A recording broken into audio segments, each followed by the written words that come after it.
Olá, meus amigos e minhas amigas. Novamente, cirurgia pediátrica com o professor João Ricardo. Vamos ver qual que vai ser o nosso tema de hoje. Cirurgia torácica pediátrica. Realmente não é o que mais cai, não é como gastrocirurgia pediátrica que derrama nas provas. Mas uma questãozinha em outra nós vamos matar aqui com os nossos conceitos. O que nós vamos ver? Nós vamos ver as principais patologias cirúrgicas do tórax. Claro que nós vamos lembrar que existe uma alta incidência de broncopneumonia aí na infância, desde lá do lactente, pré-escolar, pré-adolescente, mas nós temos situações que também são alterações congênitas, nós temos massas mediastinais e que merecem aí intervenção do cirurgião pediátrico. E também, como consequência da pneumonia, o empiema, que precisa ser abordado de forma semiológica e eventualmente ter aí uma conduta cirúrgica. Vamos começar aqui com a nossa primeira lesão, que é o enfisema lobar congênito. É hiperinsuflação de um ou mais lobos, normalmente nos lobos superiores, principalmente à direita. O que acontece? Tem uma compressão ali no broncofonte, ou então eu tenho um número excessivo de alvéolos por ácido, normalmente eu tenho 4 ou 5 alvéolos por cada ácido, e no enfisema lobar congênito eu posso ter 12, 13, alguns chamam de hiperalveolose, olha que nome interessante. E é mais predominante no sexo masculino, a patologia de cardiopatia congênita, ela é realmente frequente. E a gente vê aqui no raio-x, não tem dúvida, olha aqui à direita, tem uma hiperinsuflação superior, olha só, afastando o mediastino contralateral. Claro que ele pode ser fases, lesões bastante pequenas que não tem o mínimo comprometimento, mas às vezes uma lesão maior dessa, eu tenho um comprometimento ventilatório importante já na nossa criança.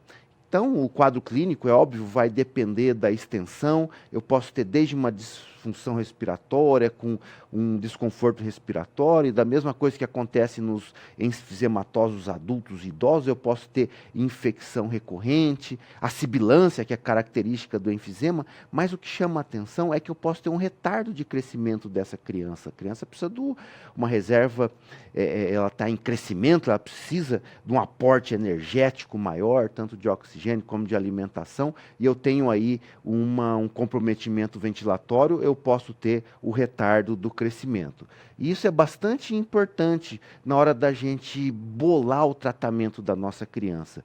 Claro, se essa lesão for pequena, essa criança for assintomática, o acompanhamento é bastante suficiente. Agora, se a criança for sintomática ou tiver retardo de crescimento, infecções de repetição, eu preciso fazer a cirurgia o mais precoce possível. Por quê? Eu ressequei, como nós vemos aqui, uma lesão comprometida, uma lesão enfisematosa, eu propicio o crescimento do parênquima normal. E essa criança vai ter um pulmãozinho normal. Então, vou fazer uma toracotomia, com uma lobectomia, uma ressecção pulmonar? Sim, não tem problema nenhum em fazer isso no nosso paciente infantil. Correto? Legal? Entenderam? Então, o enfisema lobar congênito é uma lesão bastante importante. Outra lesão interessantíssima é o sequestro pulmonar, que também é uma malformação congênita, na qual tem um tecido anômalo e não funcionante, sem comunicação com a árvore brônquica. Eu tenho o tipo intralobar, que ela está dentro da mesma pleura, lá dentro do parênquima, mas ele não comunica com a árvore brônquica. E eu tenho um extralobar, que eu tenho pleuras separadas e um parênquimazinho separado ali. Vocês estão observando que tem, parece um tronquinho, uma arvorezinha pretinha ali. O que é isso? Isso é o suprimento sanguíneo do sequestro pulmonar. Normalmente, ele vem de uma artéria sistêmica. O mais frequente é a aorta. Normalmente ele está lá nas partes inferiores pulmonares, facinho, a aorta lança um ramo para cá, para a direita ou para a esquerda, fazendo ali o nosso sequestro. Como é uma área exclusa, eu posso ter processos inflamatórios, infecciosos, perissequestro, levando a caso até que às vezes aparece um abscesso pulmonar, porque ele está ali isolado. E quando a gente faz a detecção dessa lesão do sequestro pulmonar, que o raio-x ajuda muito, a tomografia ajuda muito, a angiotomografia, porque vai ver o nosso vasinho sanguíneo ali nutrindo, a gente tem que proceder com a terapêutica cirúrgica. Só que eu tenho que ter um cuidado importante nessa terapêutica cirúrgica. Já pensou? Eu estou lá ressecando o meu lobozinho e tem um ramo vindo da aorta. Alto fluxo, alta pressão. Então, o cuidado da ligadura para que a gente não tenha sangramento é característica, é pilar fundamental aí na cirurgia do sequestro pulmonar.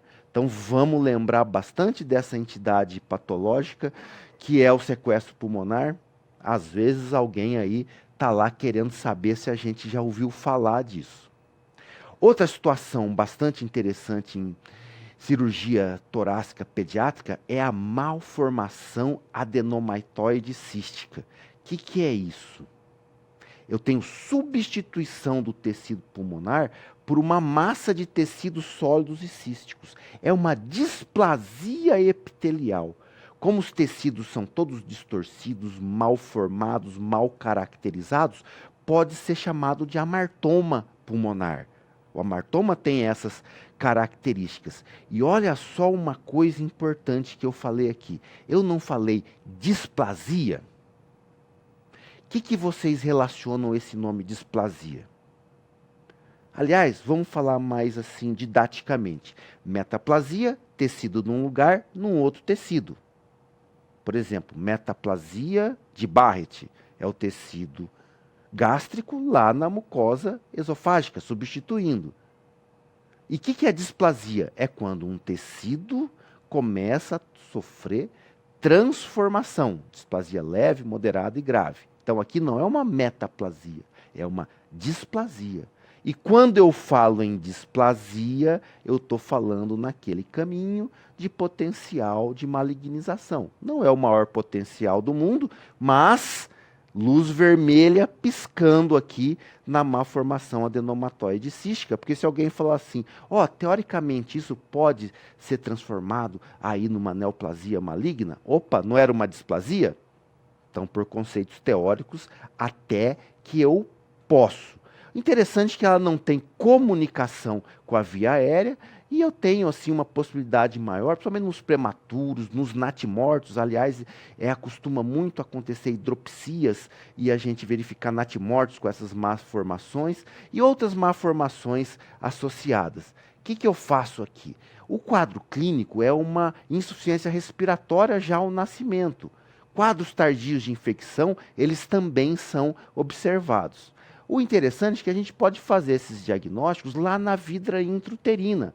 O ultrassom pré-natal, ele pode ver um cisto lá na cavidade pulmonar, o desvio de mediastino, e lá no pós-natal, o próprio raio-x, a tomografia de tórax, inclusive levando às vezes dúvidas sobre a hérnia diafragmática. Lembra da hérnia posterolateral lá de Bochedalec, que sobe tudo, o tecido intestinal lá dentro da cavidade pleural pode confundir com algumas lesões císticas dessas. E interessante que quando às vezes a gente faz o diagnóstico intrauterina e a gente vê aquela massa cística lá no ultrassom morfológico do nosso concepto lá dentro do útero materno, a gente pode tomar algumas decisões. Se essa criança estiver um grau de hidropsia sendo aumentado, a gente pode fazer as nossas famosas cirurgias intrauterinas, que são possíveis. Olha só imagens de raio-x. Não parece uma hérnia de Bochedalec com componente intestinal? Desviou inclusive o mediastino, só que ali a gente vê o diafragma até de uma certa formação e de uma certa integridade. Então a gente sempre fala, vai olhar o raio-x de tórax, sempre prestando bastante atenção no diafragma. Ficou na dúvida? Complementa os diagnósticos. Sabemos que a tomografia ela tem uma capacidade de radiação muito grande, ainda mais numa criancinha, mas eventualmente, em alguma situação, eu preciso fazer a tomografia. A tomografia de tórax ela é muito bacana para semiologia, para os diagnósticos de patologias intratorácicas. E ali a gente vê as formações císticas dentro do tórax e não imagens que lembrem alças intestinais. Então, é interessante esse diagnóstico diferenciais.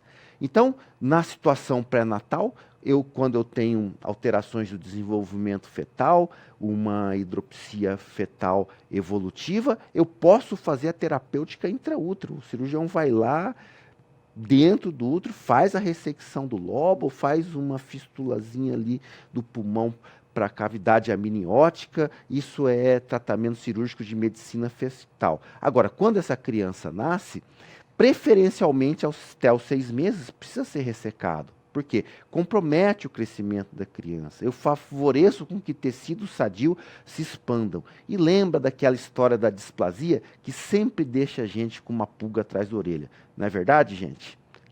Muito, muito bem, legal essas patologias de cirurgia torácica. Uma outra situação é o cisto broncogênito, que são malformações císticas centrais do desenvolvimento, lá na vida embrionária, do intestino embrionário. Ela tem uma estreita ligação com a traqueia e com o brônquio, mas ela não comunica com a via aérea. Então são cistos fechados. Eles produzem muco, ele pode se infectar, pode fazer até processos infecciosos pericísticos, e isso é bastante importante.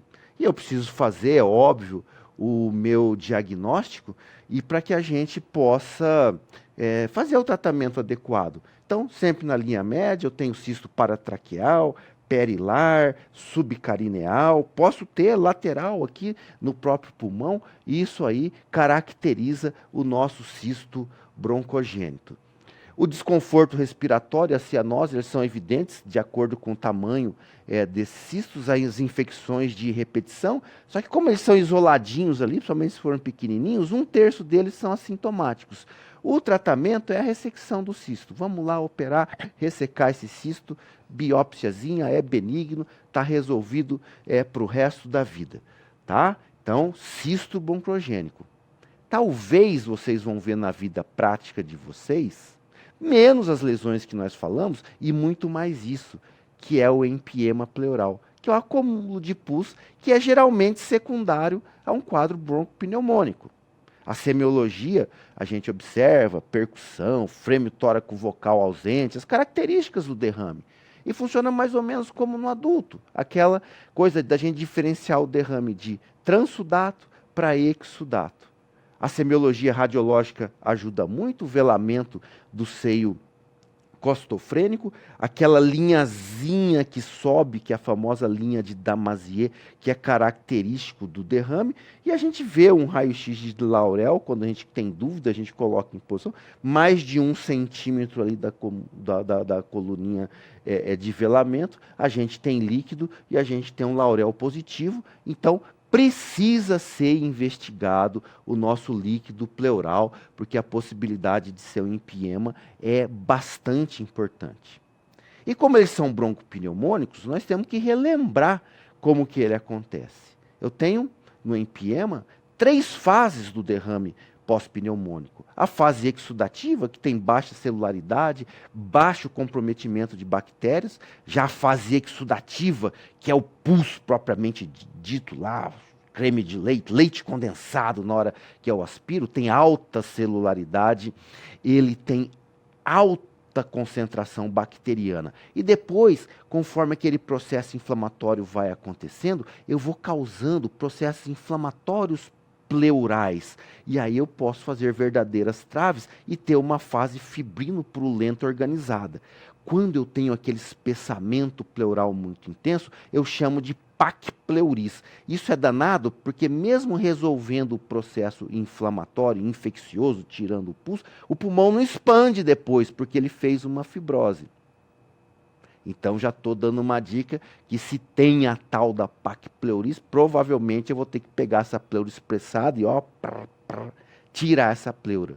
Isso chama decorticação pulmonar. Mas depois a gente fala melhor disso. O que é importante no derrame? A história clínica, o exame físico, o raio-x, o ultrassom é ultra bacana, não é ultrassom, é ultra bacana. Tomografia ajuda? Legal, torácica, só que tem aquele monte de radiação que pode comprometer o nenê, e o ultrassom ele está indicado em todas as fases do derrame pós-pneumônico. Aqui nós vemos um velamento, será que é derrame ou será que não é? preto em ultrassom, é líquido, está lá feito o derrame, está comprovado aqui a nossa semiologia. Agora, eu preciso fazer análise laboratorial para fazer se é exudato, se é transudato, aquela coisa. Mesma coisa do adulto, percute, criancinha está lá, a punção é abaixo do ângulo da escápula, na posição sentadinha, vamos fazer essa punção, mandar para o laboratório, glicose abaixo de 40, proteína acima de 3, pH abaixo de 7,2, DLH acima de 1000, são características de empiema. E aí eu preciso tratar, não posso só puncionar. Então, preciso fazer minha drenagemzinha pleural. Faz drenagem pleural na criança? Faz drenagem pleural na criança. Olha lá a criança com o seu dreninho, muito bem, obrigado. Os mesmos parâmetros, bordo superior da costela, do espaço da costela inferior e aquela coisa que todos nós sabemos. Normalmente, os agentes infecciosos relacionados a streptococcus, estafilococcus, o hemófilos influenzae. O tratamento, é claro, é de acordo com a fase. Agora, lembra uma coisa, se é uma fase exudativa, ou seja, eu tenho um exudado com baixa celularidade, baixo conteúdo celular, a drenagem vai ser suficiente, mesmo na forma empiematosa. Mas se eu tenho uma forma organizada, esse pulmão vai encarcerar, já está com um PAC pleuris, eu preciso fazer o tratamento cirúrgico. E nas fases fibrinopurulentas, ou seja, nas fases empiematosas, muitas vezes, com a experiência do cirurgião, ele já sabe que só a drenagem não vai dar certo. Às vezes, uma toracoscopia com uma limpeza geral, uma retirada da fibrina, até evita um PAC pleuris. Então, é uma situação bastante interessante a gente saber abordar o empiema de forma correta. As lesões mediastinais também acontecem em criança. Nós temos o mediastino anterior, posterior e o mediastino médio. Anterior, do externo, coração. Posterior, coração até a coluna vertebral. E o que está ali no meio é o mediastino médio. E eles são possíveis de ter doenças inflamatórias, expansivas, neoplásicas, etc. e tal.